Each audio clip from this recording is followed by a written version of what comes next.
Providing a dose of rationality, critical thinking, and skepticism from a conservative atheist perspective, this is the Bitchspot Report podcast.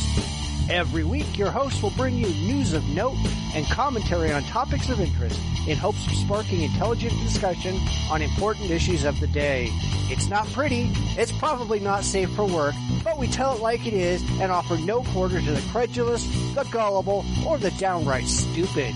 It's not for the easily offended or for the religiously or liberally minded, but it is about 90 minutes of secular conservative entertainment. So let's get right to the show.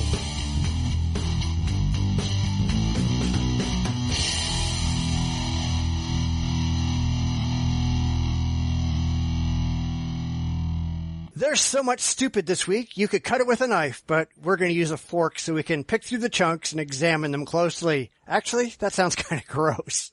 Anyway, this week, we talk about a moron who thinks the aliens are coming. We examine 2 stories of holy books gone bad. More right-wing lawmakers get caught with their hands in the cookie jar. India is selling sand to the Arabs, and they've got a mafia too. And then we get into this whole Kim Davis debacle, which just gets worse by the day. Stay tuned and get out the barbecue sauce, because something's got to make this crap sandwich go down smoother. Wow, this is going to hurt a lot. I don't know. I like talking about Stargates. Do we get hot alien babes and the carbon dating? And we have a lot of stuff to talk about this week. So, and it's interesting. Yeah. So, that's always good. I don't know if it's really interesting. It's scary. Can scary be interesting? Yeah, not this kind of scary. One of these new found footage horror films is somebody going to one of the really religious universities, or going to the Abeka book thing, and it's like one of those found footage things with M. Night Shyamalan directing. But yeah, we have a lot of strange stuff going on, eh? Not only that, but it's fucking hot. How can you say it's hot? It's a gentle warmth in California. The fact that there is lead that is now melting is not true. But yes, for everyone, it is hot in California. I know anyone from Australia is now laughing at us. Laughing long and hard and cruelly. Well, no, I mean, anybody from Arizona, they're probably laughing too, but it feels like 105 where I'm sitting right now. And of course, that California sucks. is now telling us, hey, because we never built any power plants to keep up with the demand, we now have to have flex alerts and brownouts. Which, yes. Yeah, thanks, guys. This isn't actually a hard thing to consider, is that you may need to produce more power if we're getting this heat. Although I will have to say that's one nice thing about a lot of people that have solar panel installations on their houses, because this is the time when solar panels working absolutely the best, the time when we need that kind of energy. Yeah, but California now wants to start charging people who have solar power that are generating their own power for the power that they're generating for themselves, because the energy companies don't have enough money because they're losing all the money to the solar power panels. That's one of those interesting things that, Are you fucking crazy? It's like they're bitching going, we have to start making people who went out and bought all the electric cars that we told them to buy, because now we're not making any money off the gas tax. There is... Fuck you! Something, we should probably mention this later, but there is a point that if you're using power, say, during the night, they want a little bit of money for infrastructure so that they can keep hooking you up. But that's not what's happening a lot. A lot of times they want to charge a lot more money than infrastructure would demand. So... Well, no, they want to charge people who are not even on the fucking grid for power they're not even using, that they're generating off their own house because they want money. That, I think, is going to lead to a couple of interesting court fights coming up. Yeah, but they don't care. It's a bunch of liberal assholes and whatever. Just like they're trying to say, hey, we spent 50 years not putting a penny into infrastructure, and now, we're going to raise the car tax, we're going to raise gas prices, we're going to raise all this other stuff to pay for roads that, oh yeah, by the way, we haven't spent any of the money for all these years that we've been getting off of all the gas tax on roads, and we are probably not going to do it with this either. Now, of course, we should know we're not the worst here. I mean, Spain's even worse. It's widely considered it's almost impossible to generate your own power in Spain. So that's the... Yeah, but I wouldn't live in Spain if my life depended on it. And plus the fact, if I lived in Spain, I'd be voting against all this stupid liberal bullshit. Yeah, well, with Spain, it's mainly a very tight relationship with Spanish companies. But yeah, it's going to be one of those interesting things. I mean, especially if we ever get to the point where people are now talking about ever smaller power generation systems that aren't solar, because the big power plants are gradually coming to a point where, for a lot of usages, they are obsolete. Because we used to need huge power plants because that was the only way to economically generate the energy, but as time continues, that's no longer the case. Yeah, well, unfortunately, all of these big power companies, for years and years and years, they've seen this shit coming. They've seen it coming down the pike, and they have done nothing to adopt any of the new power generation standards or anything else. And now they're becoming obsolete, and they're all sitting around and going, holy shit, what do we do? What do we do? And they're running around waving their arms, and then they're going, let's punish people who aren't using our services. Guys, that's not how the free market works. Yeah, and it's an example, unfortunately, that, you have this huge infrastructure, and in a lot of cases, they just, I mean, it wasn't even like 5 or 6 years ago, there were still people going poo-poo, solar's never going to really make it, but nobody actually, well, they should have, we knew it was coming, that solar was eventually going to get cheap enough to where you could put it on this. I mean, right now, there's a lot of houses with tax rebates getting it, but I think in like the next 10 years or so, you're going to just, solar power is just going to be something that's included with your new build house. You're not going to have to, and it's going to be cheap. It's going to be spray on to, they even have solar power systems that are now working. They can put them on windows and not interfere with viewing. So, it's going to be interesting to see what happens. Yeah. Well, I mean, it's like even, Verizon just announced that because everybody's gone to cell phones and everybody's going to online viewing, they are leaving the California market. They're abandoning California. They're selling off all of their services in California and saying, we're out of here because the regulation is so ridiculously high in California and their profit is so ridiculously low. They're not going to do business in California anymore. Thanks. Yeah, that's going to be an interesting. See what happens with that. It's one of these things, like, for instance, I'm interested in seeing on another subject, if we ever get to the, a bunch of people now are working on small fusion power plants, Lockheed, and I'm actually wondering what that's going to do to the regulation if you actually start getting power plants that can now be put in individual cities instead of these huge networks. Which, granted, I would love, because let's face it, one of the problems with huge networks is something goes wrong in Arizona, the entire West Coast could end up without power.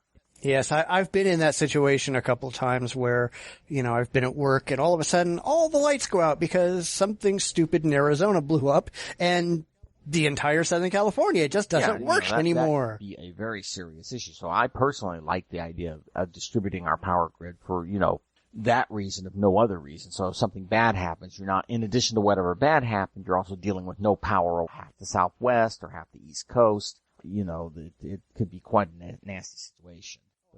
Oh, I'd like it to get to the point where we just have individual fusion generators for your house. You have one in your car. You no longer have to rely on any of this, but you would better believe that all these companies are going to fight that tooth and nail. Also, even with the small fusion plants they're talking about, like Lockheed and then Tri-Alpha and Dense Focus and the Polywell people, you're still putting out enough nasty stuff that I think that the smallest they're talking about right now that would be a practical size is about the size of a TEU, a container. Which, granted, when you take a look at that compared to every other big power generator we've ever seen, that's a hell of a tiny generator.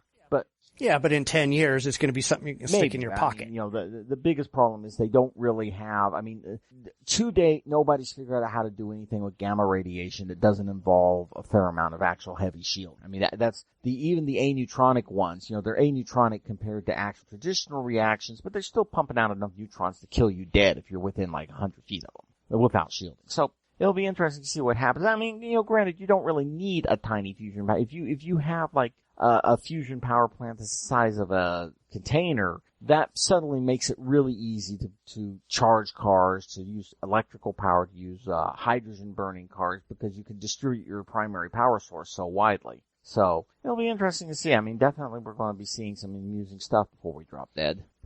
Yeah, hopefully. All right, well, anyway, we should probably get on with the show, because otherwise we're just going to BS the whole time. That was on you. But yes. Yes. Well, anyway, this week we actually do have an idiot of the week, because this guy's an idiot. So, Lonnie Robinson has decided to inform us all that the Large Hadron Collider is, in reality, a Stargate. And on September 24th, 2015, we're going to be annihilated by extra-dimensional aliens. Well, thanks for that, Lonnie. Excuse me while I call those nice men in the white coats with those ever-so-comfortable jackets with arms that tie in the back. Where do these crazy people come from? I don't know. You know, in all of seriousness, because, guys, how many times has the world been predicted to come to an end? In just the last 10 years. I mean, let's not even go into the longer period. I mean, you would think at some point people would notice that the world's still here, guys. Yeah, and the guy, I mean, of course religion plays into this. He goes and he points to Revelation 6. Crazy always comes back to religion. But this guy thinks that Hollywood has been trying to tell us about the end of the world through TV shows like The Simpsons, Third Rock from the Sun, and the New Heroes miniseries. This guy's freaking nuts. Yeah, I think applies to him. You know, of course, you know, part of the problem is that someone printed his letter. I mean, you know, I'm not certain of why they printed his letter. Maybe they thought it was a slow news day. Maybe they just figured, okay, well, we know him, so, you know, No, this isn't a letter. This isn't some letter to the editor. This is an actual article they paid this fucker for. And if you read the comments on his article, there's some really screwy people out there who buy this crap. Oh my God. What's wrong with you people? Right. My brain was telling me that it has to be a letter. My brain, I blame my brain. My brain was saying this has got to be a letter, but no, you're right. He's a correspondent. On the other hand, he doesn't have, and he's an EDU fee. Okay, where does okay, that's really pressing. My brain is now forced to admit that someone paid him for that. Why the hell do I go to the trouble of writing smart stuff if I can get paid for this? Sorry. You know? I don't know. Well, I mean, the thing is, I love how this guy, he like goes through this whole thing about the New Heroes miniseries, and he's going, yeah, and on the screen, it says, something important is happening on this date. Well, yeah, that's the date the show starts, you fucking idiot! Jesus! No, and the thing is that I hate to say this, but guys, we've already released unimaginable amounts of energy. It's called we blew up nuclear bombs. I mean, the whole point of the CERN thing is that, you know, they're doing it in a controlled manner so they can look at stuff. But I'm fairly certain the conditions that CERN produces are no more dramatic than the conditions, say, happened when Tsar Bomba went off. You know, the 50 megaton Russian detonation, which did not end the planet. You know, I mean, right. But I don't know. I'm still just, okay, you know, sorry, everybody. I just had a brain fart because I just thought this had to have been a letter. I was reading it and I completely missed because my brain just refused to admit that there's an editor somewhere who decided this was a good story for a correspondent print. And yeah, I mean, this is the kind of stuff that you would expect to see in The Onion, but this guy's serious. Yeah, I'm noticing that, the comments are scary. I'm hanging on desperately to sanity and hoping that most of the comments are taking the piss out of him. Although I do have to admit there is some wisdom in the comments. Someone once told me the internet is full of shit. This article contributes to the proof of that statement. Yeah, but the rest of those people are all going, yeah, he's right. See, you know, the end of the world is coming. Praise Jeebus. Damn, man, it's things like that just make me want an asteroid to smash into the planet and end us all. We're too stupid to live. I want to see his I'm interested in his other columns just to see what he says.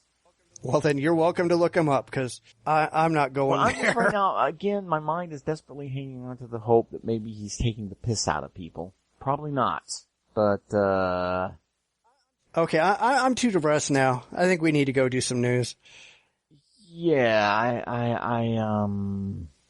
okay, yeah, let's go on off to something else. This is just sort of,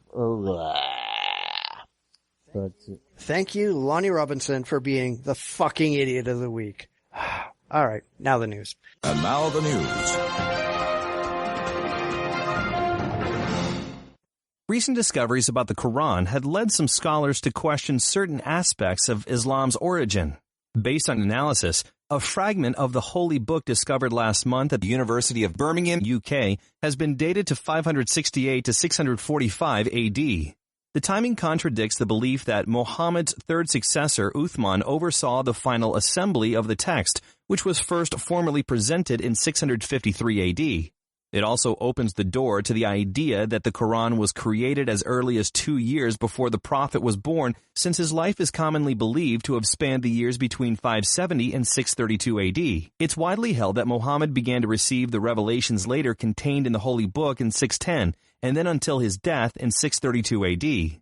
While some historians believe this calls into question Islam's origins, scholars within the religion believe no material impact has been made. One has even commented that it has, in fact, consolidated traditional accounts of the Quran's origins. The parchment had been mistakenly bound with Quran manuscript leaves dating back to the late 1600s. There were 2 news stories that showed up this week that, while related, really need to be covered separately. First, researchers have located a copy of the Quran that appears, based on carbon dating, to be older than Muhammad himself. According to the story, Muhammad was illiterate. His followers memorized all of his teachings, and after Muhammad died, they wrote them down from memory, and that became the Quran.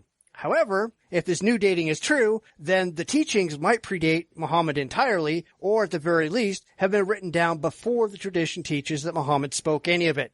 This is going to be problematic for Muslims, and no, they're not going to give a damn. Well, this is one of the things that, impacts a lot of these. The big problem is that you get people, they look at the Bible, the Quran, and they say, oh, it's written down, so we know it's true. Well, obviously we don't. This gets back, of course, to things that, just to use an example of one of the most widespread Western nation and societies in history, the Roman Empire, we don't have a lot of actual written evidence from those time periods. There's a lot of things where you say, oh, well, we know this guy wrote 10 books because he mentioned it in another book, but we have no sign of those books. And this is doubly so for things like the Quran, things like the Bible, that their actual origins are really wrapped up in, myth, questions, and what people don't seem to realize is that when they say, well, we have the Bible, it's no, we have what was compiled, or in the case of the Quran, we have what was compiled long after the supposed dates of their creation. And, of course, we know that with the Bible, it draws on much earlier traditions. The Quran draws on much earlier traditions. We don't even have, as much as a lot of people would like to say, when they talk about the year of his death, that is not something that, there is a lot of external evidence for. Right. But according to Muslim tradition, Allah gave all of these teachings to Muhammad. Muhammad taught it to his followers. His followers memorized all these things. They all wrote it down, and they were writing them down on all kinds of crazy stuff. They were writing it down on palm leaves and camel scapulas, I think, and all kinds of places that, that whatever. And then it wasn't until the 3rd caliph came along that he actually ordered it all put together into a single book, and it was all approved that way.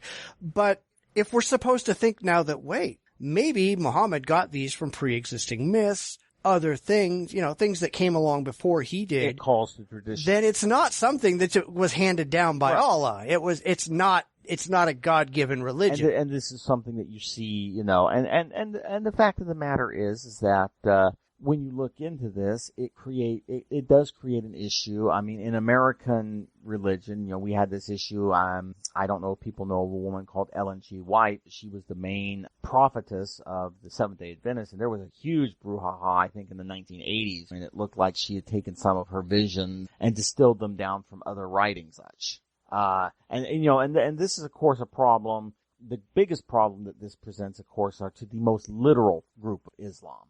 Because, you do have, more secular groups, more groups that are accepting that, this does not have to be, 100% how it happened. They can kind of wiggle around this, but the people like ISIS are probably not going to tolerate it. Of course, the people like ISIS, being a bunch of bloody fucking maniacs, are just going to burn anyone alive who brings this up. Yeah. And to be perfectly honest, there is a possibility that this is just an ancient parchment that was cleaned and reused. Right. We understand that. That's why this requires more study. But the range really does seem a little bit too old to logically be written when the Muslims believe that it was written. But as you said, we can't pretend that the Muslims are going to give a damn when this proves that, what they believe isn't real, because they want to believe what makes them feel good and fuck everything else. Primarily that would be, the most radical. I doubt, secular let's call them Episcopalian Muslims after my old church, that they're probably not going to be overly bothered by this.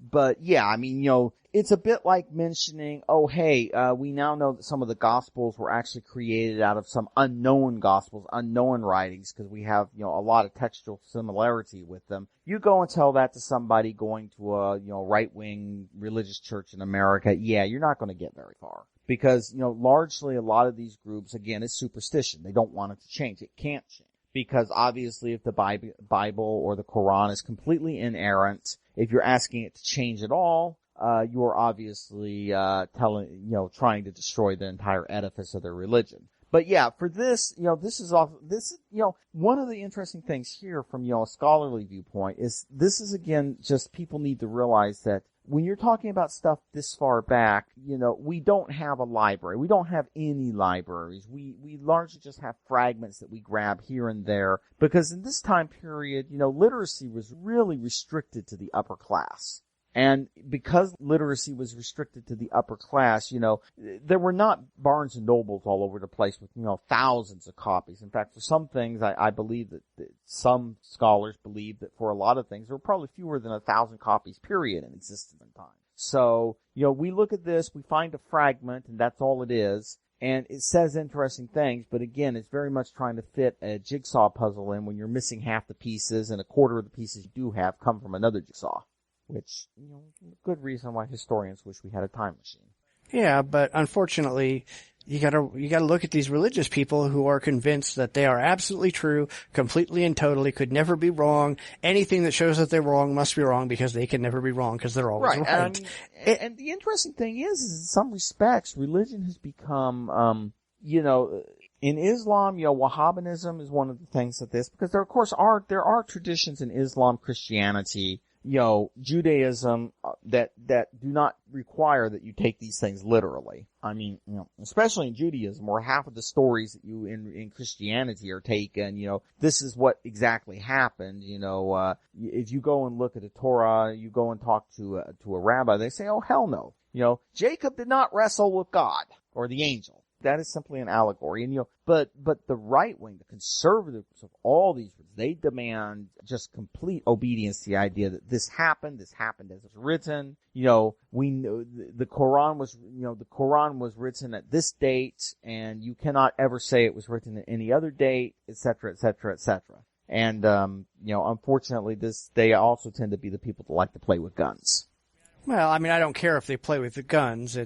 They're crazy enough. Well, yeah. I mean, when I say play with guns, I mean, they play with guns in the sense that that's how they end the debate. I mean, and again, we have to once again mention that, trust us, there's bunches of people in America that would do the same thing. Only in America we send them off to jail. But yeah, I mean, this is the kind of thing that challenges a lot of traditional views of religion. When you start talking, to be honest, yeah, it doesn't take a lot to imagine that of course Islam would have taken previous religious dogmas, religious traditions, and integrated them into Islamic faith, because that's what every religion has done. There's not a single religion out there that you can't find ties to earlier religions in it. So from that view, but that's heresy. Yes, that's heresy.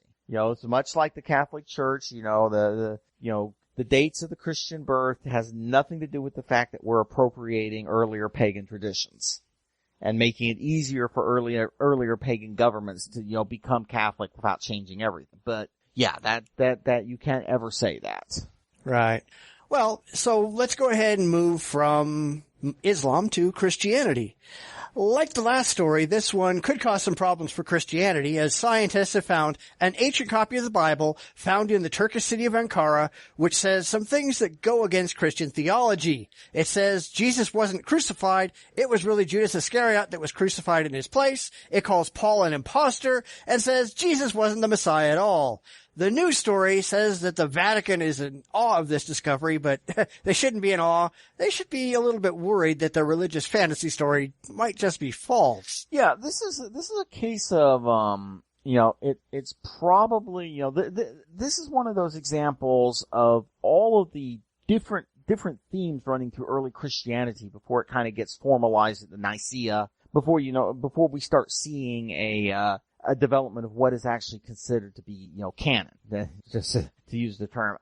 Whether or not this, obviously the Bible was seized from a gang of smugglers. We have experts and religious authorities in Tehran, which, insist the book is original. Of course, let's just say that there would be certain, there might be reasons why authorities in Tehran might want that book to be original, being that it takes the piss at Christianity. On the other hand, I am seeing a paperclip on this image, which would send several people I know in the field of restoring old texts into an absolute frothing rage. So, the first important thing to do is look at this. And again, it's not a tremendously unusual text in the sense of, there's all kinds of weird Gnostic stuff in the early church. On the other hand, if it can be dated and verified by outside authorities, it is yet another example of how the idea that, much as with the previous story, the idea that we get all these, themes of Christianity that we read today and they came down an unbroken line, it shows that no, there was a bunch of stuff going on that just got processed out over the years. Right. Well, as I said in the last story, none of this will make a bit of difference to the faithful. They're going to believe no matter how ludicrous or demonstrably false their beliefs are. If this actually was proven to be true and valid, however that might be done, they will ignore it completely. But that's just how the religious operate. And you said something about the canonization, and I think one thing that most people don't realize is one of the criteria for canonization back in the day was it agrees with what the church believes. Right. Okay, well that doesn't really mean anything. It just proves that they cherry-picked what they already wanted to be true, which is not a way of determining truth. Right, and of course, even before the councils, and the development of canon, you have what became probably the most popular, they derived from what had become the most popular themes of Christianity, that were then picked up and canonized after the fact. So you already have that going on. And again, it gets back to the problem is that we don't have a lot of written material for this era. We really don't. That's why, if anyone ever talks to you about the house, the papyri, that was a house they found in Pompeii, and I think they're still uncovering, documents in Pompeii. But, it's this time period, we just have such small fragments is that for all we know, this could have been very popular in the time period it was written.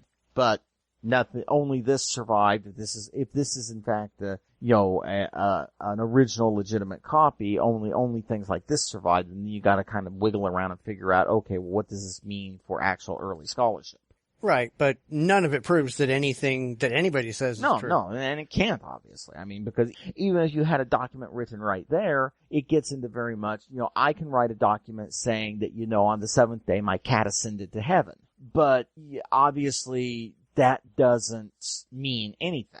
The only thing we can know is that during this period, obviously Christianity becomes the dominant religion, increasingly displaces other religions. We know that Judaism spread throughout the empire, but beyond that, you really don't know a lot. You can go with some of the religious texts and some of the traditions which have miracles right and left all over the place, or you can go with other beliefs. Is that simply that the older religions of the empire had lost their grip on the people, and of course there was a long tradition of bringing in other religions.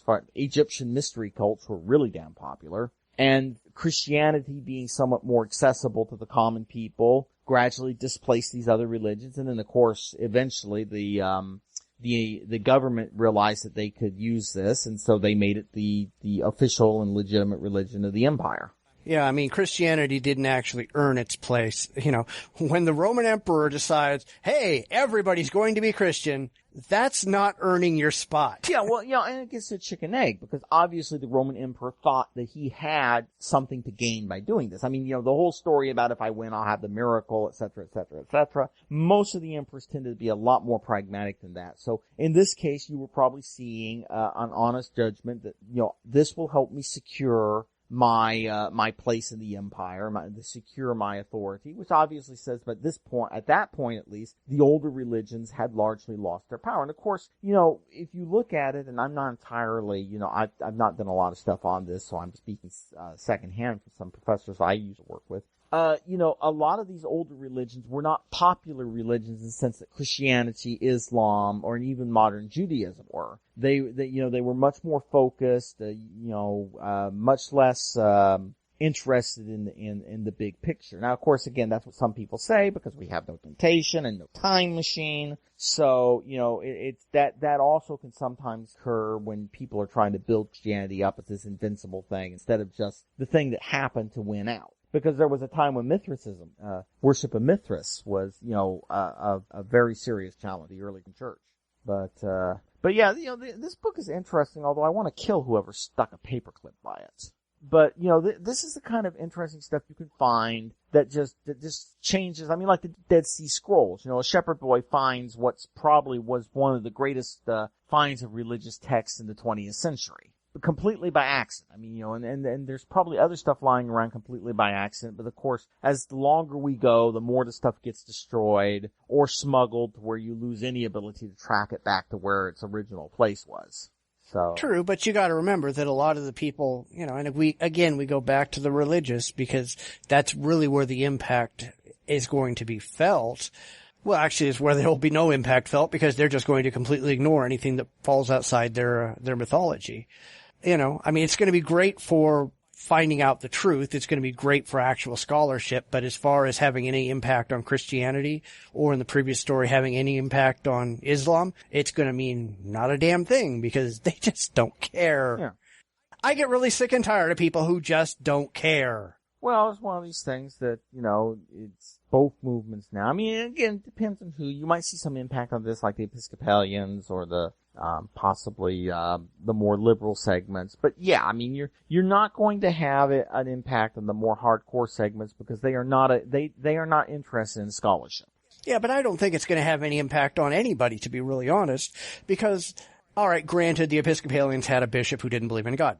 But, you're not going to get the entire church just going, okay, well, we're just going to throw all of our beliefs out the window because Jesus wasn't anything special. Right. Well, I mean, and, in this case, again, you're not going to get that because, people can honestly say, well, we have one text and we know there were a lot of other texts. I mean, there were, because, again, as the article says, the Gospel of Barnabas is a historical gospel that was not included in the, 4 Gospels that were decided to be the legitimate thing. I mean, you actually, in the Catholic Church itself, has the Apocrypha that is, parts of the Bible that are not accepted by other churches. Well, I mean, you gotta remember, there are all kinds of books out there that nobody wanted, like, I forget what gospel it was, but the one where they described Jesus as a child killing another kid. Yeah. They didn't want to put that one in for some reason. Family friendly.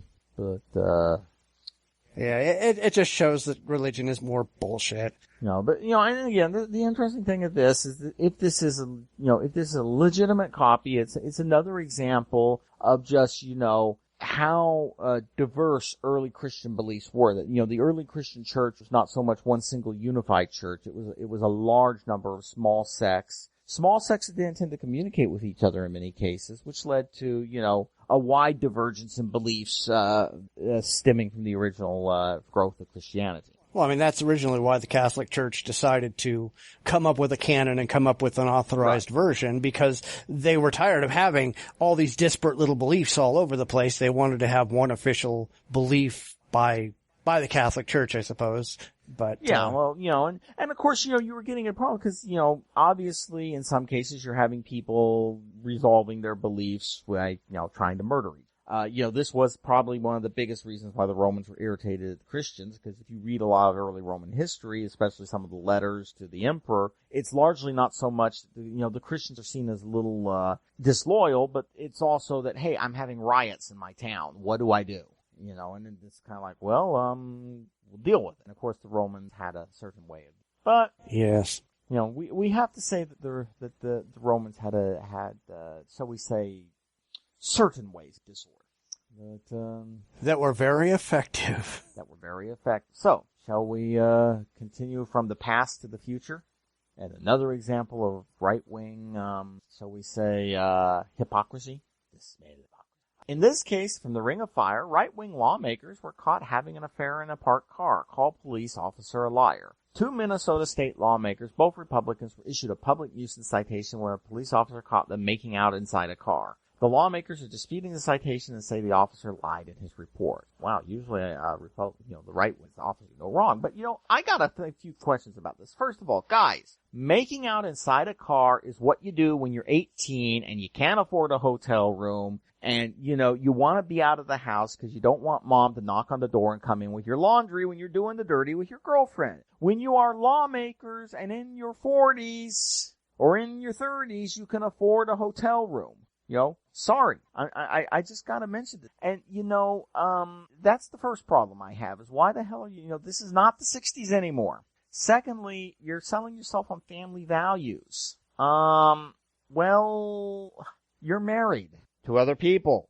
This is not really this is sort of family values depending on where you come from, but this is not what is historically known as family values. For God's sakes, if you're going to run around screaming your family values, try to be a little less openly hypocritical. I mean, you're probably going to be hypocritical anyway because, usually when I hear someone screaming family values, the bullshit detector starts going off, but try to be a little less obvious. Yeah.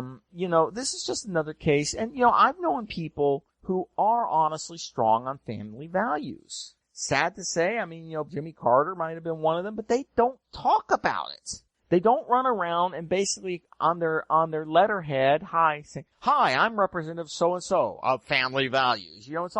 It's almost like instead of the Dark Lord of the Sith, you were the Dark Lord of family values. This is something that really seriously is a case that they were not trying to say this. If they were not running around screaming for family values, this probably would not have been a story. It might have been a local story, but it would have been more, hell, that sometimes happens to people.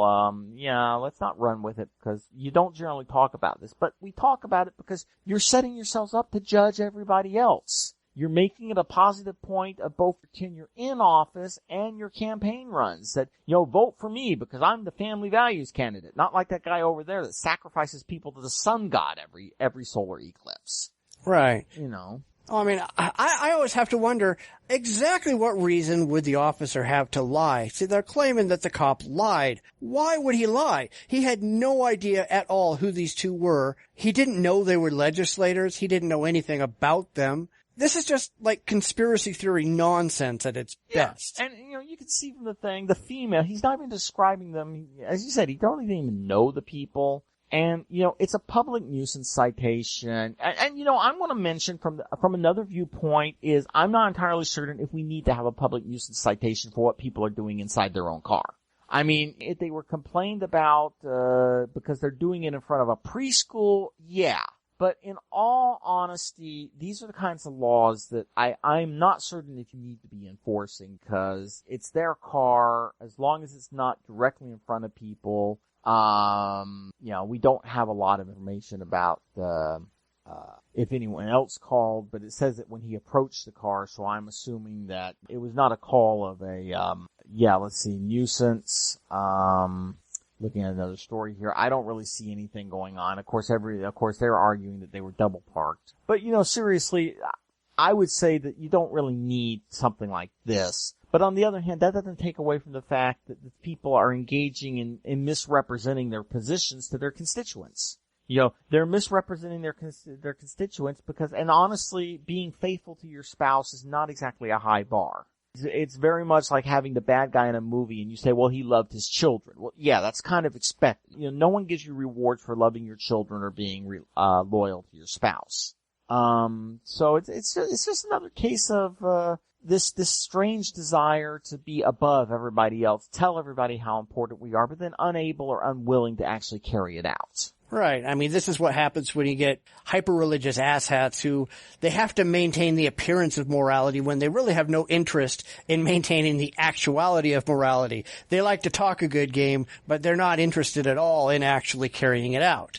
And so I went and looked up because this is obviously not the first time this has happened. Oh, no. 2 weeks ago or 3 weeks ago, we talked about that other couple who were having an affair and made up a gay prostitute story because they didn't want to admit that they were having an affair.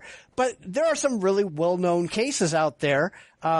Senator John Ensign, who was, he confessed to cheating on his wife with a staffer and was caught paying hush money to the husband. Mark Sanford, who he was cheating on his wife after leaving the state unsupervised for a week. Larry Craig, we all know about him. He got caught in that, gay sting operation in the bathroom. Mark Foley he had to resign because he was having inappropriate communication with his male pages.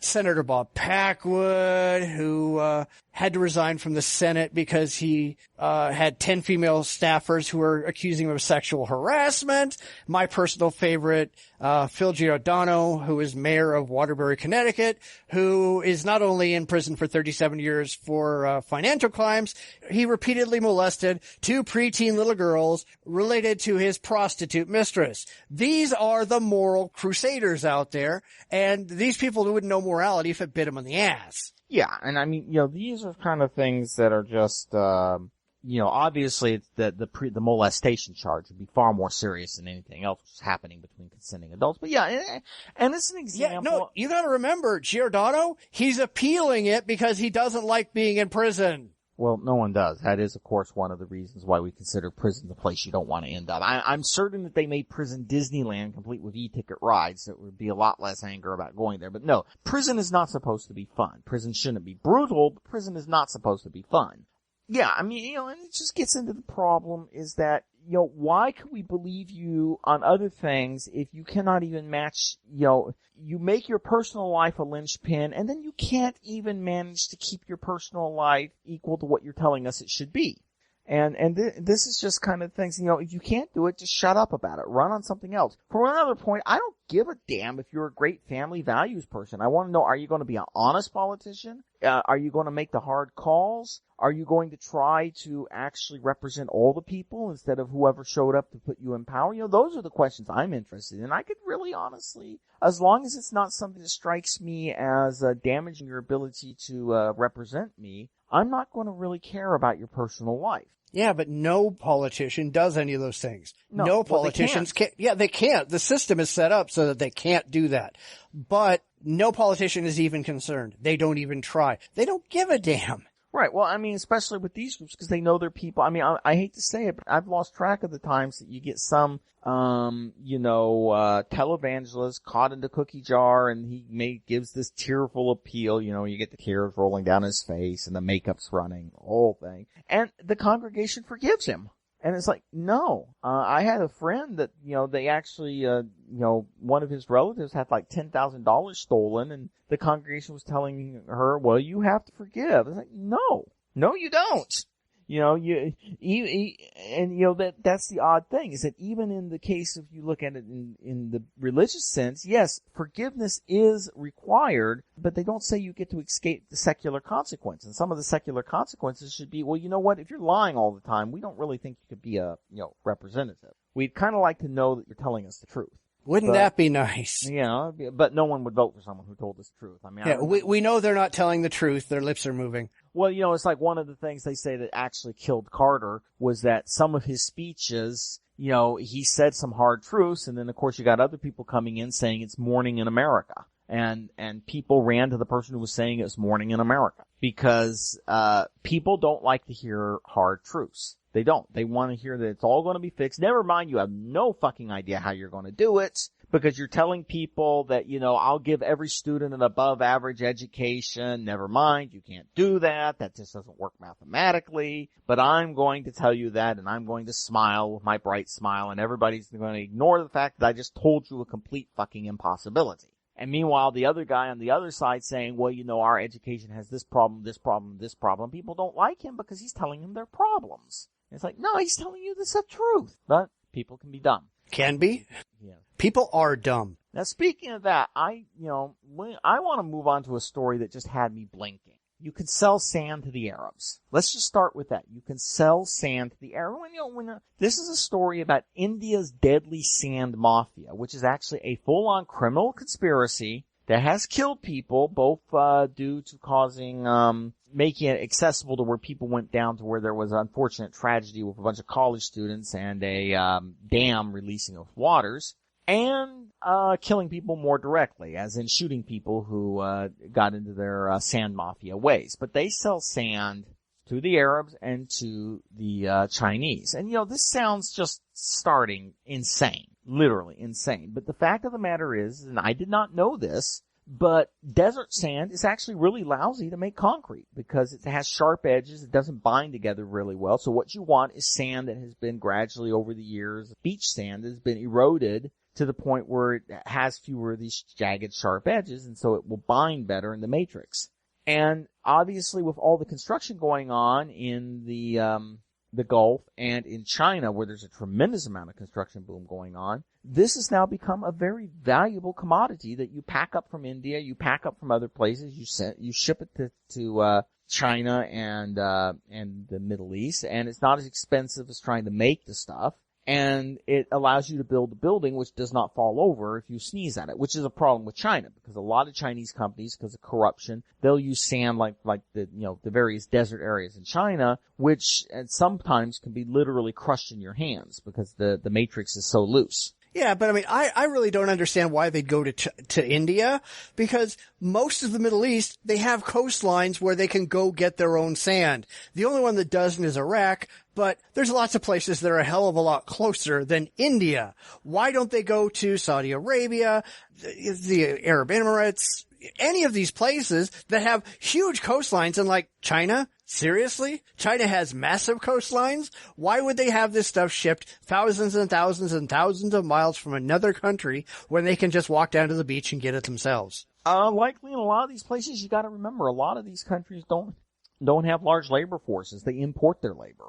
So, it could be that it is still honestly cheaper to get it from India, or they may not want to screw up their own beaches. I mean, let's face it, a lot of places in the Middle East, if you look at like Saudi Arabia and some of these places where they're doing these huge building booms, they import their labor, they import their materials. It may not be that much extra expensive for them, not to mention the fact a lot of these countries have not exactly been the most thrifty country when it comes to spending their money. I mean, you look at the stuff they spend money on, and there is a sense that we can just keep spending money forever and ever and ever because, we got the black gold coming out of the ground. So that would be my take. And of course in China, for the inland building, you can't get it off the coastline because you're building these places inland. But, it's an interesting boom, and it just shows that, the economy keeps changing. This was not a market not many decades ago. This would, if you had told a guy, hey, I have a great idea, let's sell sand to the Arabs, they would have looked at you and then they would have carefully walked to the side of the bus, not made eye contact with you for the rest of the trip, and then got off the bus quickly. So, it's one of these examples that our changing technology, changing economy of the world is leading to more and more, different and unusual commodities that we didn't think of as a commodity. I don't know how long it's going to run because obviously there's problems in the Middle East. Saudi Arabia's attempt to undercut our own shale oil resources by dropping the price of oil has been very good to me. It's very nice to pay $2.99 a gallon, but it really hasn't been as successful as the Saudis thought it was going to be. So it'll be interesting to see if we keep having all this money to import sand, to build giant hotels and artificial islands and, the world's largest indoor, skating rink or whatever the hell else they're building over there. So. Well, it's their money. They can do with it what they want. I think it's going to be hysterical when the bottom falls out and they're left standing there going, I have a skating rink. What the fuck do I do with it? Yeah, well, I mean, that is really, and that is honestly the curse of any resource-based economy. I mean, the same thing happens in Latin America with the copper boom, with the various places that, the banana republics, of course, were obviously named because they were dependent on bananas. The only advantage that Saudi Arabia and those regions have is that oil to date has been far more stable and that people always need it. But, unfortunately, the problem is that sooner or later the bottom will fall out. Well, it's not like it's been stable for that long. We've only been using it for 100 years? Right. A little over than that. That's not a lot of history to go on. We've only been using it for 100 years. The bottom will fall out eventually. And of course, while you're pumping this out, it destroys your ability to produce a diversified economy because a lot of the people in power have no interest in producing a diversified economy. Again, I remember, before the embargo hit Iraq, before the invasion of Kuwait, Iraq would actually occasionally, if they had a problem with one of their fighter jets, they would FedEx the part in from the United States, and then they would pay for an engineer to fly in from the United States and fix the damn part on their airplane. This is, by the way, another reason why, Iran is probably going to be the dominant power, because Iran doesn't need to do that. Iran has their own engineers. Their economy is, granted, dominated by oil, but even so, it is still a much more diverse economy than most of the other countries over there. But yeah, I mean, we were talking about fusion power at the top of the hour. What is Saudi Arabia going to do when, solar power becomes so cheap that, you can use it to start making oil, or we get fusion power? Because there are ways to make oil from the air. You can take CO2, ram it through a process, and you get oil out. You get petroleum products out of that process. It just takes a shit ton of energy to do that, so it's not been viable. But with solar power, with fusion power, with the other systems, I would be surprised in 100 years if we need to import oil instead of just making it to order. Well, I'm just hoping that we get to the point where we don't have to even deal with oil. We can have other things that are cleaner and faster and easier and cheaper, etc. And we are getting things like that. So, these regions, part of this is another example that these regions are just utterly dependent in the Middle East on the ability to pump oil out of the ground, and that's not going to last. China, of course, has its own problems, because a lot of this sand went to China to build these wonderful, glorious cities that have nobody living in. So, that's something that's always amazed me, is that you can go on Google Earth and you can find entire cities in China where the only people living in them are cleaning crews. Which I'm not certain, maybe one day, like, you can buy a mansion in Detroit for $5,000. Maybe we'll one day be able to buy a city in China for $10,000. Who would want one? I don't know. Think of the paintball games you can run in it. Or a laser tag. Instead of just having a little dinky arena, you have an entire city. Sadly, I do not have enough money to create my dream paintball arena, so someone else will do it. Okay. So, I think we're on to the main event now. Yeah, because not much else going on there. All right. Well, here we go. This is the main event. Absolutely ludicrous. Don't smile at me. Why can't I not smile? I'm not being disrespectful to you. You absolutely have disrespected us. Like us. second-class citizens is what you're doing. You're telling us that we don't deserve the same rights that you do, that you have. I'm saying that you've enjoyed your entire life. Would you do this to an interracial couple? A man and a woman, no. How many times have you been married, Kim? I just want you all to know that we are not issuing marriage license today, Why? pending In contempt of court. What appeal is left? pending the appeal in the It's been Sixth denied. Circuit. The What's the appeal appeal in the stay Sixth has Circuit? been denied. I'm right. The injunction is the order that you're supposed to issue marriage And license. we're not issuing marriage The license Supreme today. Court denied your stay. We are not issuing marriage license today. So Based on what? I would ask you all to Why are you not go ahead issuing and- marriage licenses today? Because I'm not. Under Why? whose authority are Whose you not authority? issuing Under license? God's authority. I don't Did believe God in your tell God. you to do this? Did God I tell don't you believe to in your treat God. us? I don't like believe in your this? I've God. asked you all to leave. You are interrupting my You can call the business. police if you want us to leave. You can call the police. I pay your salary. I pay your salary. I pay you to discriminate against me right now. That's what I'm paying for. That's what I'm paying for. I'm paying for this memory with my partner that I love, that I've been with for 17 years. What's the longest you've been with someone, that you've been married to someone? I'm asking you to leave. I'm not leaving. Originally, we were going to talk about the Sand Mafia here, but that was before this whole mess with Kim Davis exploded. Never let it be said that we're not flexible. So anyway, the story of Kim Davis is essentially pretty long at this point. Davis is an elected official in Rowan County, Kentucky, who decided that after the Supreme Court decision, not only would she not issue gay marriage licenses, she'd issue no marriage licenses at all. She was taken to court, held in contempt for failing to uphold her duties, then jailed for contempt for a couple of days while her clerks, who she had also ordered not to issue licenses, got back to work. And then she was released on the condition that she'd stop interfering with legal marriage licenses, but her lawyer says she promises as soon as she gets back there, she's gonna do it again. This is a mess, and we just have to talk about it. So here we go. I hate stupid people. Well, the problem is, if we get to the fact that, one of the reasons she got hit with the contempt is that she refused to agree that she would not interfere with the 5 deputy clerks. And so this gets back to, well, why, if your whole point is, I am afraid of, I cannot issue this because the gay will, infect me if I put my name on it, why don't you let your other clerks do it? because she has no interest in just not being accountable. She wants to stop it, period. Right. And, this is a case of what you do is if you cannot in good faith carry out the duties of your elected office, you resign. It's a pretty simple thing. If you cannot, and right now the legal duties due to the ruling of the Supreme Court, the highest court of the land, and the orders of the superiors is that, you issue same-sex marriage license. If you cannot do that, you resign. You don't try to have your cake and eat it too. But that's exactly what these people want.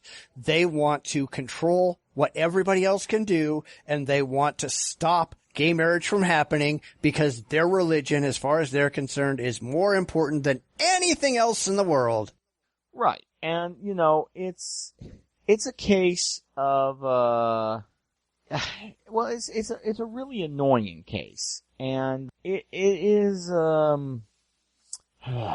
Well, I think the funniest thing is that most people on her side don't even agree with her. I mean, you've got the crazy religious fucktards and the GOP clown car that's out there going, yeah, she should be able to do this.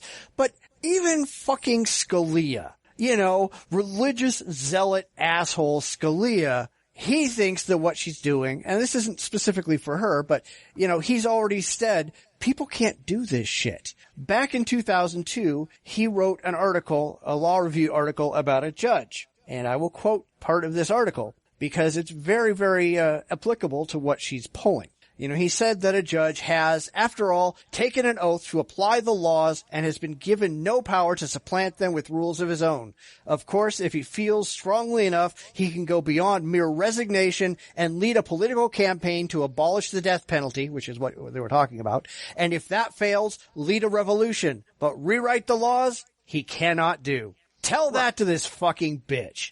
Well, and you get to the problem of we do have laws, and this, I'm going to go off in a wider area, is, you are in a situation right now where we have laws. I mean, there was the notorious Hobby Lobby decision. There are also religious exemption laws, in the United States, both on federal and, state levels. The problem is that in most cases, what those laws are saying is that if I, as a Muslim, or as a, cannot work on the Sabbath, then my employer should make a good faith attempt to accommodate me. It does not say the employer has to always accommodate you. It says the employer has to make a good faith attempt if you're not, putting him through too much difficulty. And, what counts as too much difficulty generally varies. And, it's an area that's kind of open to litigation. But in general, it means that, hey, if I'm a Muslim and I don't want to work on the Sabbath, if we can find another guy to take my shift, and I'll work Monday, they'll work on the Sabbath. If I'm a Muslim, and of course you do the 5 days, the 5-day religious ceremony, we'll let you do that. We'll let you take 5 minutes to go off and do that, and then come back to work. And that is okay. That's fine, because that's not putting people. I'm not going to be terribly inconvenienced if I go to eat at Del Taco, finding out a Christian on the staff is not working on Saturday because she needs Saturday to go to church. Or she's taking the night shift because she needs Saturday to go to church, and she swapped with somebody else. That is not inconveniencing anybody else. That's a completely internal, ideally actually invisible accommodation to everybody who's coming and working. But this is different. This is someone demanding my right is giving me the argument to, first of all, not do my duties. This will be the case of somebody that says, well, my religion says I don't show up 3 days a week, but you pay me. And the employer's going to go, no. And if you sue, the government is hopefully going to go, no. But that's what she's essentially saying. I'm refusing to carry out part of my duties. And secondly, it does impact outside people. It impacts anybody who's trying to get a same-sex marriage. So this is a case where you're trying to take something that was designed to safeguard the right to practice your own beliefs and saying this now gives me the right to impose my own beliefs on other people. And, another factor that comes up in this is, of course, whether or not you feel comfortable dealing with your government is a thing. I mean, courts have ruled that an unfriendly atmosphere is something that is to be avoided, and you don't get much more unfriendly than saying, okay, I'm coming in and a clerk's saying, hey, by the way, you guys are all scum and you're going to burn in hell and I'm not going to sign your license. Because my second question would be, if I was, say, a fellow who also owned a business in this area, Well, clerks, they have a lot to do with your business. So is this person going to decide I'm scum, so my paperwork's going to get lost? An unfriendly atmosphere is, it can be obviously actionable on a private basis. If I was to put up a sign saying, I think all Muslims should burn in hell, or I think all Christians should burn in hell at my office, human resources is going to have a problem. That's a private. In this case, you have someone doing that equivalent, and they are a government official with real power, however circumscribed. Yeah, but the thing is that she's not just saying, I don't want to do my job. She's forbidding the other people who work in the office from doing their jobs. And that goes even beyond just her wanting to have her own religious freedom and not to be discriminated against. And there was another case, because you brought up Muslims, that just came up this week where a Muslim flight attendant I don't know if she got suspended or she got fired, but she did that because she refused to deliver alcohol to people on a plane. Well, I'm sorry. That's the job. If you can't do the job that you are being hired to do, don't take that job. Let's be, there isn't another job for you to do. That's essentially what you do from the time you take off to the time you land, is you deliver booze to everybody in the plane. That's what the job is. That's why you're there. If you're going to sit around and go, my religion doesn't let me do it, well, then I guess your religion doesn't let you do that for a living. Right, and of course you get in situations, like I said, there's been cases where things like that kind of sort of popped up, and generally the smart thing to do, what 90% of the people do, is not take the stand when you're on the damn airplane, but ask if you can swap off duties with another stewardess. You deliver food, they deliver booze. I mean, what we're getting here isn't simply people being oppressed for their faith. It's people deciding, hey, I'm going to sit like a roadblock, and I'm going to force you. I want to be a martyr.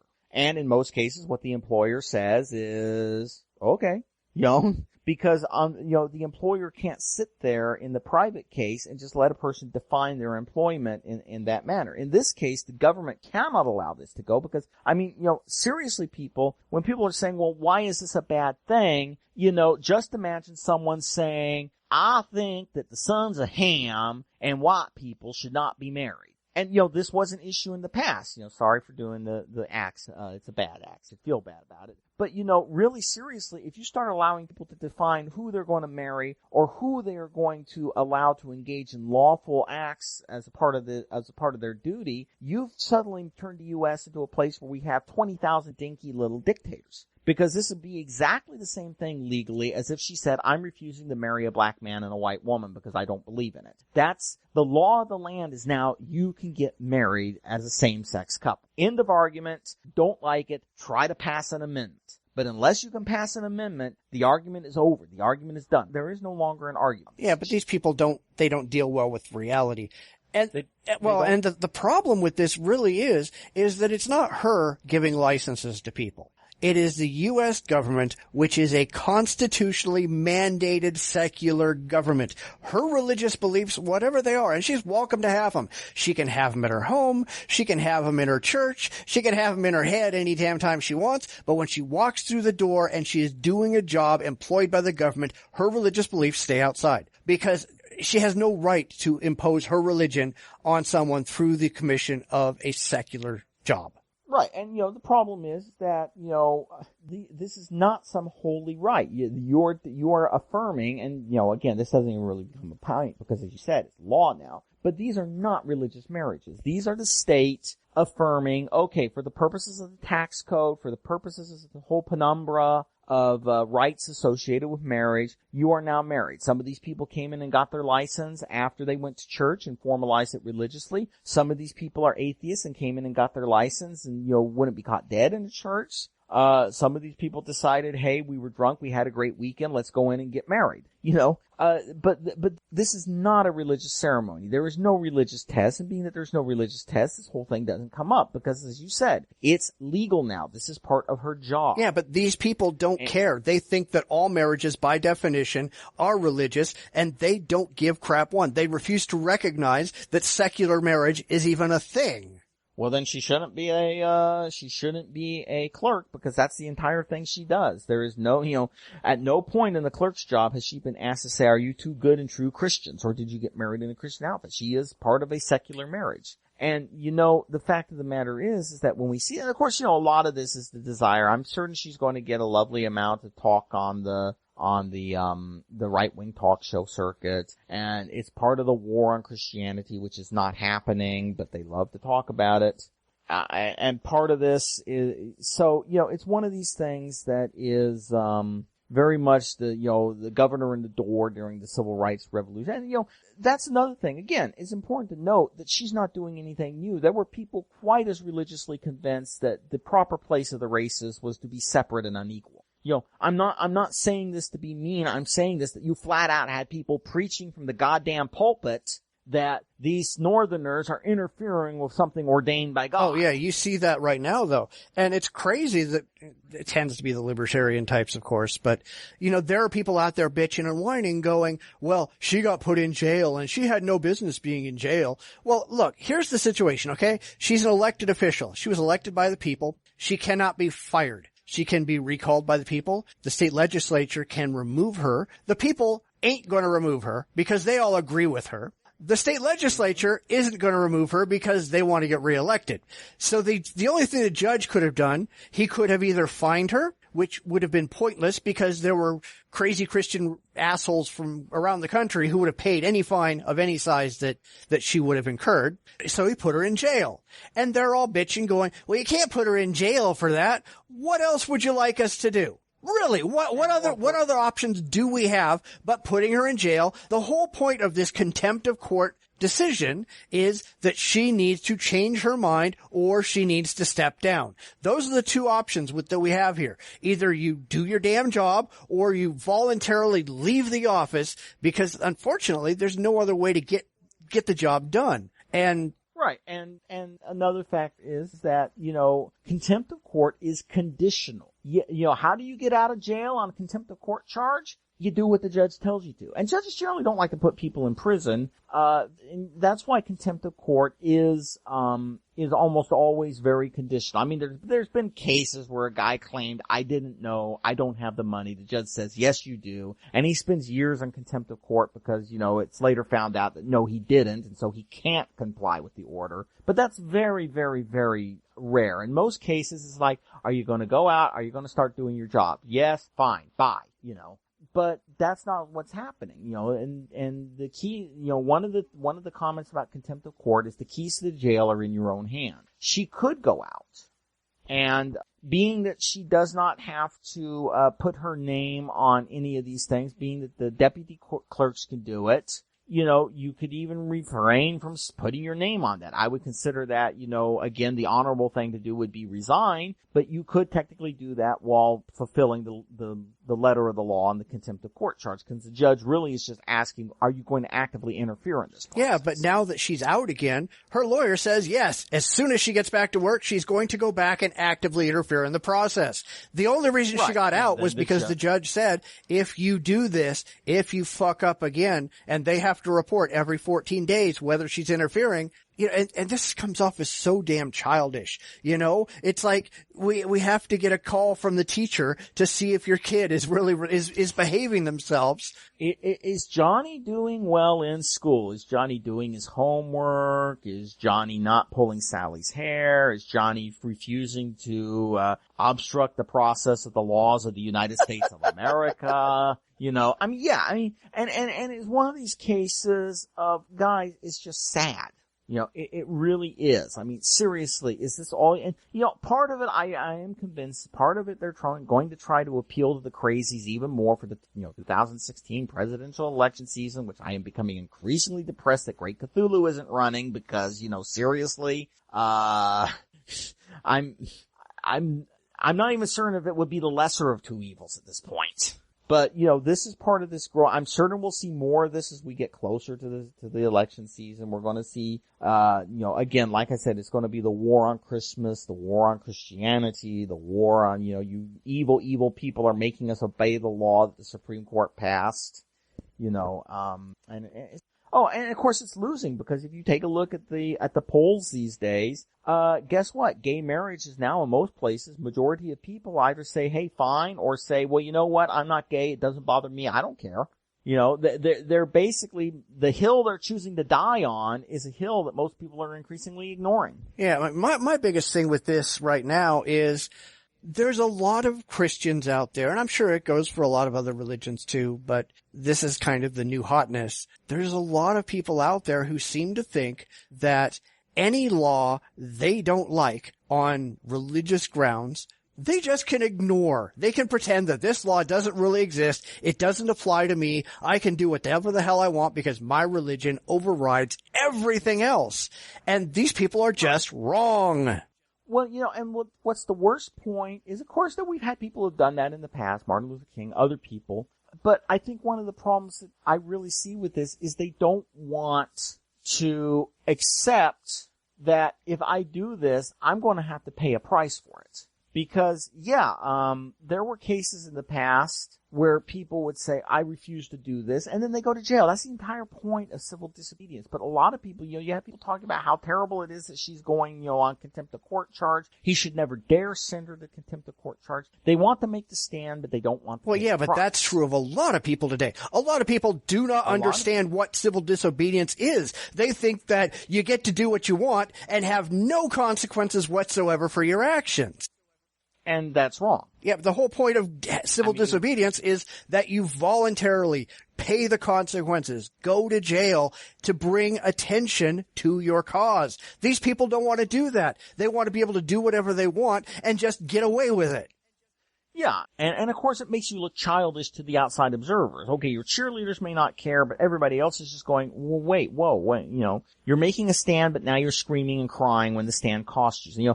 That's like the guy that runs up and says he's the toughest man in town, and then someone calls him on it and he says, don't hit me, I'm a bleeder. Well, that's pretty much what they're doing. Yeah, it's again, getting back to one of the first stories, it's a case of hypocrisy. You evidently do not have the courage of your convictions. And for me, it's, annoying. Like I said, the biggest thing that's annoying is that you're trying to hurt other people who are doing nothing to you. Again, the gay apocalypse is not destroying America. There are not rainbow-colored death camps out there or conversion camps where they take, heterosexuals and forcibly convert them a la, a Clockwork Orange. No, they just want to get married. They want to get married. They want to be able to get married so that, say, if their husband or their wife suffers a critical injury, falls into a coma, they have the legal right to go to the hospital and not have their family say, well, we never liked you anyway, and now because you're not officially married, you can't even go in and see your partner, which has fucking happened. Yeah, it's so sad. And the funny thing is, when you really think about it, these people, they really don't have any confidence in their convictions. If you go back to the original stories of the apostles, of how many of them were put to death for their beliefs, these people wouldn't do that. These people are all a bunch of little stupid chicken shits who, they run around waving their arms, but the second that they might actually have to pay any kind of a cost, they're screaming and running away. Yeah. And it's one of the things that, and of course it's not working for them because by their stance, everything in America, our country should be like, death central right now. Except it's not. In every respect. Murder rates have been going up a little bit in some areas, but a lot of other crimes have been going down. And even if you accept the fact that murder rates have gone up, they are still far below where they were in the 1980s, and say nothing of the 1970s and the 1950s. I mean, in most respects, if you grow up today, you look at a whole range of things, schools, multiculturalism. I mean, the country today is incredibly better than it has been ever in the past. And that's not supposed to be how it works according to their belief. I mean, God should be unleashing his wrathful fire all over America. Let's ignore the fact that whenever he does do that, it tends to hit the Bible Belt. I'm not entirely certain, but, maybe there's a lot more people making out in cars than thought. But, really seriously, their worldview is not allowing for a fact where at worst, the day after gay marriage became legal is the same thing as the day before gay marriage became legal, except that there's now happier people in America. They have to see some sort of, retribution. And of course, a lot of these people are complete wingnuts. Some of them are dominionists. And, seriously, the main difference between dominionists and ISIS is that dominionists aren't Muslim, and they live in a place where the cops will arrest them. But, everything you hear ISIS doing, a bunch of the right-wing dominionists, they would be perfectly happy. Oh, to absolutely. get away with it. And, in this case, we are not, we are in a position where we have these people who are trying to defy the law. They're having a temper tantrum because, it's not going to happen. Even more so, another big point is when we spoke about, this is something that probably needs to be brought up, is the speed of the acceptance of gay marriage has just been incredible.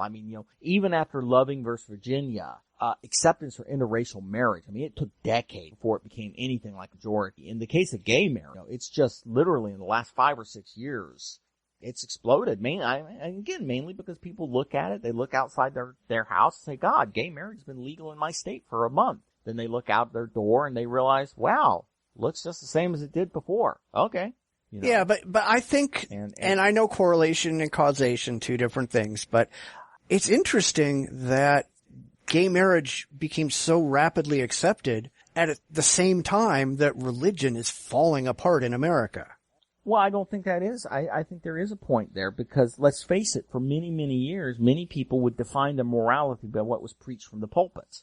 Now, we have people who are leaving the religion entirely. We have people who consider themselves, I think one of the terms in the polls was spiritual but not religious. In other words, they may not be atheists or agnostics, but they do not associate themselves with any actual organized religion, which means they feel that they themselves can now make their moral decisions for themselves on their own moral compass. And, that's pretty unusual. You still have people saying, well, some people still agree with many tenets of religion. And it's like, yes, we agree murder is bad. That sort of predated most religions. In fact, you could argue that given how many religions have through large portions of their history said, oh, yeah, totally go over here and murder everybody else. You could say, in fact, that you're actually doing better. Yeah, if you read the Old Testament, God is the biggest mass murderer in all history. Give us a break. Yeah, and you get the events, say, of the, I'll have to grant you this. In Latin America, the actual Catholic Church, there were a bunch of Franciscan friars who were on the other side, so I'll give them that. But, if you look at some of the things that have occurred, in the United States, the cross and the sword is a very ugly combination. The crescent and the sword is a very ugly combination, and it works wherever you go. In America, we're increasingly coming to the point where people are saying, a lot of people are saying, we're going to define our own morality. Why should, and I think that's probably the best way to phrase it, people are asking, why should we hate gays? What about them? Let's ignore, tell us a pragmatic reason we should hate them. And for a lot of religions, it's, especially the right wing, it's, well, the Bible says all these terrible things about them. And then these same people look and they go, no, it doesn't.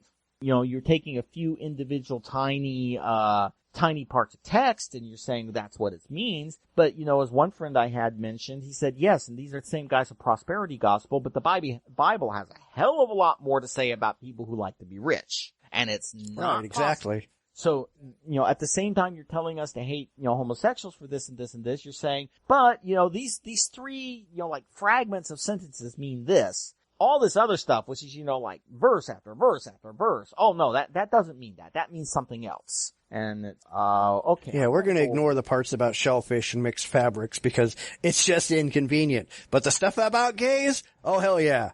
Which, again, may not even be about, getting back to what we said about the early texts, there's a number of scholars that argue that may not even mean anything what they say it does. And yeah, you're right. The part about text or the part about, just think of the guy, Creflo Dollar, who just bought his $60 million airplane. What was it? I think the Gospel of Mark said if a rich man has 2 jackets, he only has one plane. True, that's true. Okay, you found a way to justify his plane, and I suppose you could say the poor doesn't need a plane, although the image of coming up to some guy who is saying, hey, can you give me $1? And saying, no, I'll give you a $60 million airplane. Yeah, but fundamentally, a lot of these churches are just so utterly in defiance of things that were in the New Testament. They usually get away with the Old Testament by saying, well, we're going to look into the Spirit because, Jesus came to fill the Old Testament. And then they go right back to quoting Old Testament chapter and verse about whatever they like, because Jesus didn't fulfill that particular part. But, a lot of these people are against, again, we get back into picking and choosing. And in this case, it's picking and choosing and hurting other people who, as you said, are part of a secular state. America is not. But they will never admit that. They will never admit No, it. they will never admit that. And, the annoying thing is that one of the reasons America has been so prosperous is America is not Christian. And I don't mean that in the sense that Christianity is, I'm not saying that in a moral sense. I'm saying it in the sense that when America was getting started, the First Amendment neutralized the fear that if another sect gets in charge, they're going to totally murder your ass like they were doing in Europe. I mean, people got to remember is that America's origins were right at the 30 Years' War was still in living memory when America was settled.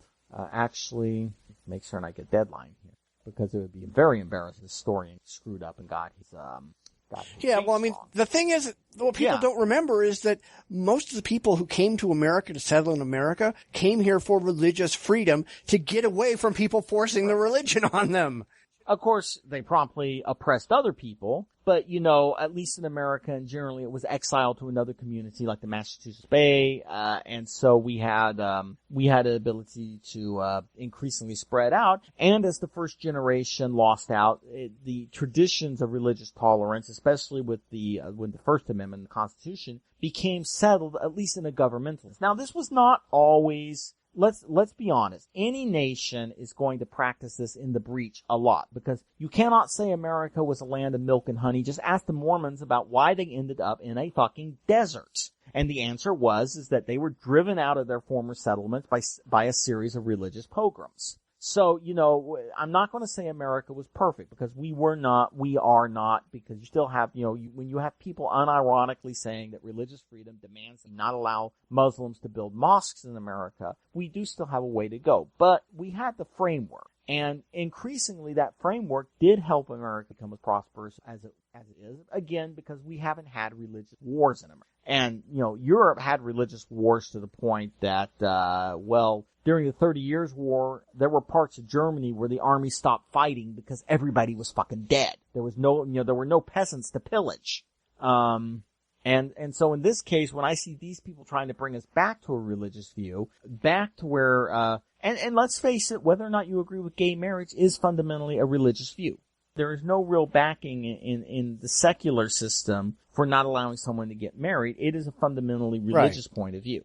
And okay, I know someone right now is saying, but Charles, what about the fact that marriage is for children? Gays can't produce children. And to which I'm going to say, so you're going to tell me, and I'm certain you're going to send us a letter that now your state now forbids women past menopause from getting remarried. Because they cannot produce children, and therefore, obviously, we should not allow them to get married. See, that's the problem, is that if you want to use that argument, you've got to use it for everybody, which means a hell of a lot of people aren't going to be married. In fact, why don't we just forcibly, when people get old again, have kids anymore, obviously we should now divorce them, because, well, there's a lot of people who just choose not to have children.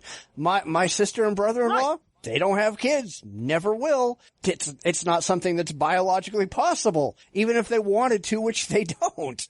But they're still married. Yeah.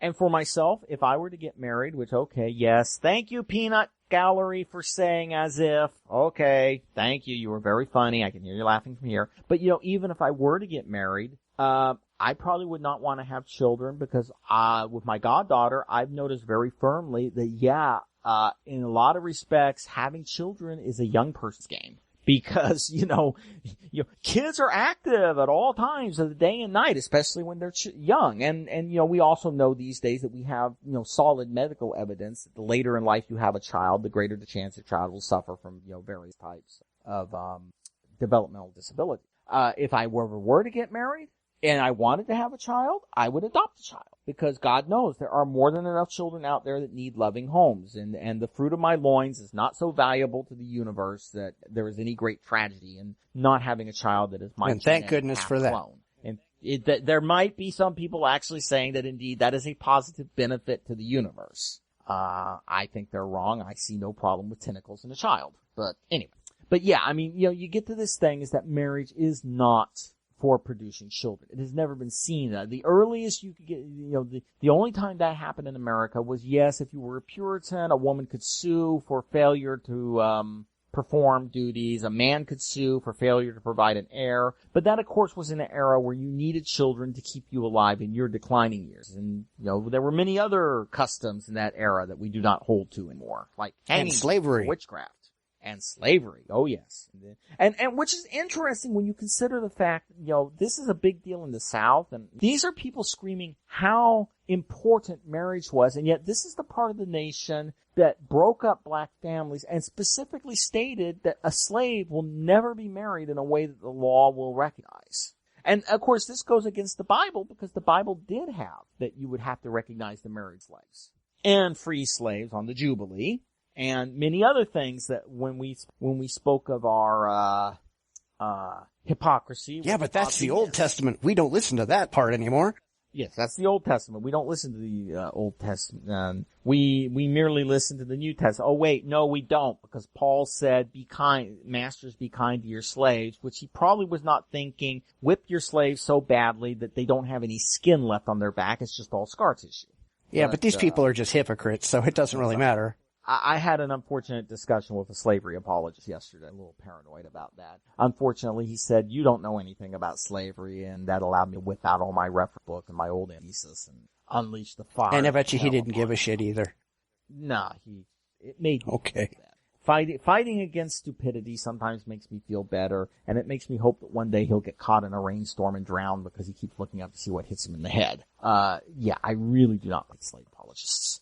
But yeah, I mean, just to get back to this case, we've kind of gone far afield. Surprise, surprise. But in this case, really seriously, I want to say to her that if you want to, Kim Davis, if you want to stand firm on your movement, you have a choice. You can resign. You can cease to present your imprimatur and your approval to this terrible, horrible thing, which is harming nobody, and resign. That is your duty. You made an oath to the people of your state, and indirectly the United States government, because if your oath is anything like every other oath I've heard, it does include that I will support and defend the Constitution. And as of this point, the Constitution includes gay marriage. The Supreme Court has ruled on it as part of its constitutional duties. You have two choices. You can either do it, or you can resign. And resigning is honorable. I would feel sorry that you would feel that way, but seriously, if you said, "I can no longer in good faith carry out these duties, I am resigning effective this day," I would have respect that you were willing to, okay, alright, I'm going to resign. I can't do my job, I'm going to resign due to my own moral standard. What you're doing right now is just hypocrisy, it's hurting people, and it's... Yeah, well, and her oath absolutely did guarantee that she would respect and defend the Constitution of the state of Kentucky, to which she also swore an oath, says exactly that. There's no way around this. And not only that, but I'm trying to remember exactly where it was. I'm not looking at it right now. I think it is actually in her oath where she specifically says that she must carry out her duties without prejudice. Bitch, there ain't nothing but prejudice in what you're doing. Yeah, well, I mean, and again, it is a case where the law is now, this is the law of the land, and it's, and I wasn't sure what precise wording, but yeah, even when I was substitute teacher, I had to, declare to support the Constitution. I guess they were afraid I was going to raise an army out of the third graders and overthrow America, but, I also can't be a member of the Communist Party, protecting me from making the kindergartner to communists, But yeah, I mean, this is if you're a part of the state, this isn't hard to understand. If you work for Del Taco and you say, "I refuse to serve shellfish because of my biblical concerns," you won't be working for Del Taco. If you're working for the state and say, "I refuse to carry out the law because of my religious concerns," you shouldn't be working for the state. And we can't fire you because, like you said, you were elected. And you're probably going to be elected because everybody's going to scream, you're showing power to the man. And, I'm certain there's a couple of lawyers in that government that are thumping their heads because they know who they're going to be paying. Yeah, the unfortunate thing is she will probably be reelected for life where she is, but she may be serving that sentence from jail if she goes back and she starts doing what she's doing. And, I would also point out, guys, that this is not new. This goes all the way back to Yickwo versus Hopkins. The fact that you must treat people, 14th Amendment, equal protection, it's a thing. And, it's just annoying that this is happening. It really annoys me that you feel the need to say, "Oh, I'm going to, ruin these people's special day so I can be a special little snowflake." And it is just, it's just. Yeah, I mean, as much as I'd like to say I'd like this to go back to the Supreme Court so that they can say, fuck you people, I have no faith in the Supreme Court to say fuck you people. So I don't even really know what to even do with this. And besides the fact, even if the Supreme Court did say fuck you people, these people wouldn't listen anyway.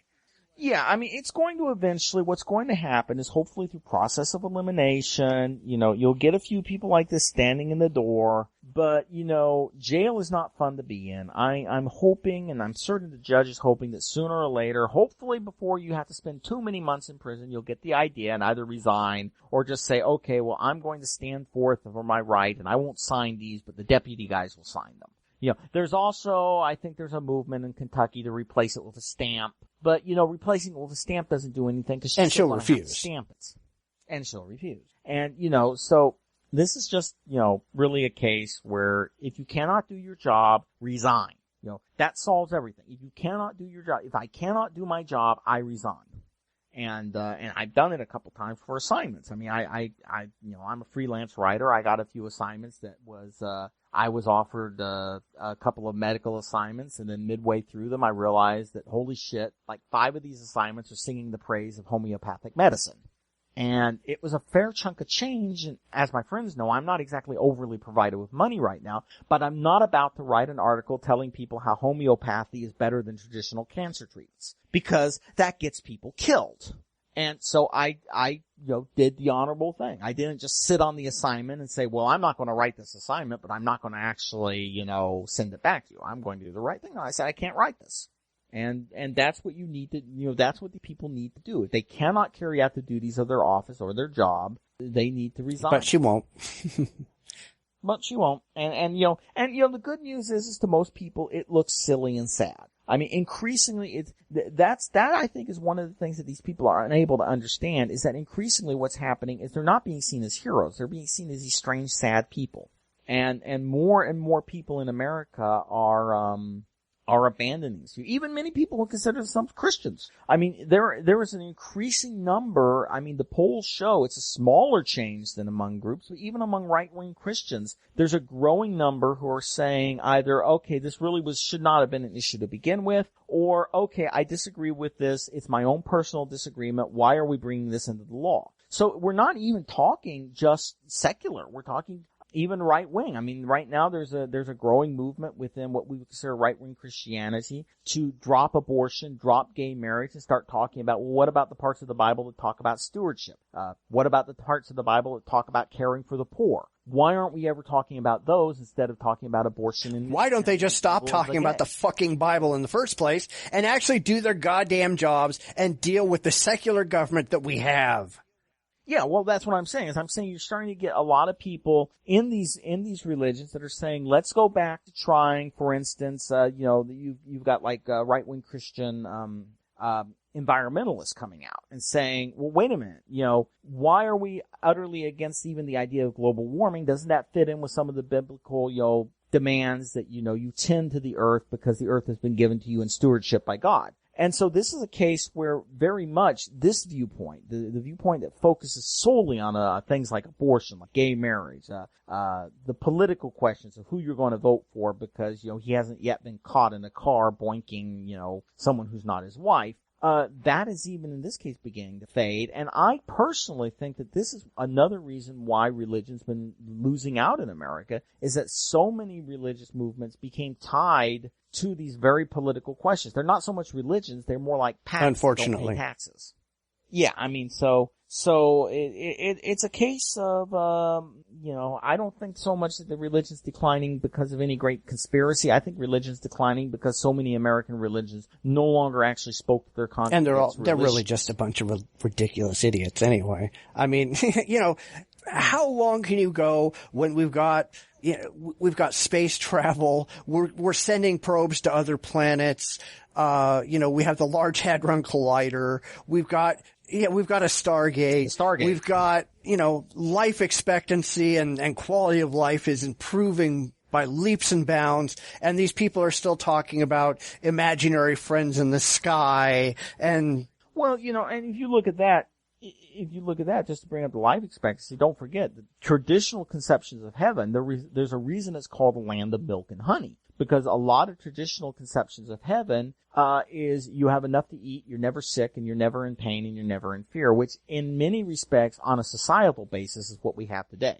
I think that's another reason for the decline of many religions, is that people still obviously endure sorrow in their lives. I mean, when my father died, when people die, when you get that nasty diagnosis from the doctor for yourself, or God help you, your children, that, I don't know what to do about this. You on an individual basis are suffering, but a lot of traditional religions were based on the fact that, any given month a plague might come through and then life sucks for everybody. So I wonder if that's another factor in the decline of religion as a major issue, is the fact that society now has dealt with a lot of stuff that used to be just, and we just don't need religion anymore.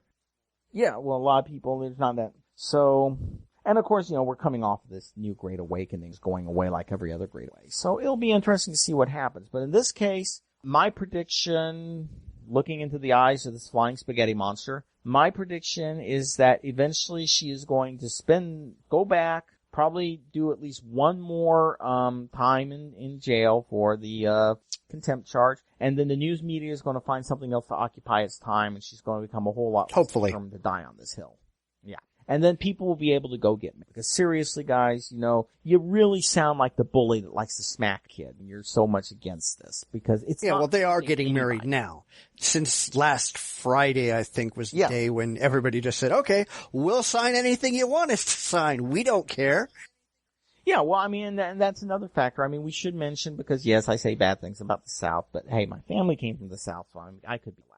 But even in this area, the majority of the government, an increasing majority of people don't care. These people are becoming a minority even in areas that used to be their strongholds. The world is changing and leaving them behind, and to be brutally honest, I don't think much of value will be lost, because right now it seems like the main change is, hey, we let you live your life. That's the great change that threatens America. We're going to let you live your life as you please, so long as you do not interfere with our lives. And I think that's a pretty damn good I'll go for that philosophy to go by. All right, so do we have anything else for the week? We have gone over again.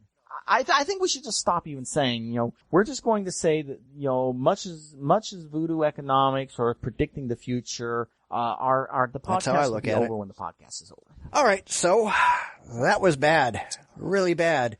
But that's why we do the show. In a bad world, someone has to point out what's going wrong, so you'll have some idea how to fix it. So if you like what we do, tell the world to listen. Give us a good rating over on iTunes or Stitcher Radio. Make sure you share the podcast on Twitter and Tumblr and Google Plus and I guess Facebook if you really want to. We've already got some more turd sandwiches on the grill for next week, so grab your forks and come on back in another 7 days. So until then, adios. I will see you then. Bye. Thank you for listening to another episode of the Bitchspot Report podcast. We invite listeners to interact with the show by commenting on our website at report.jdragononline.com. We can also be found on most social media sites, including Facebook, Google+, Tumblr, and Twitter. You can also listen on iTunes, Stitcher Radio, and Player FM, as well as on the aforementioned website. New episodes post every Friday at 9 a.m. Pacific. Those interested in being on the air, please visit our website. All instructions are there. We appreciate our listeners and supporters. We couldn't do this without you.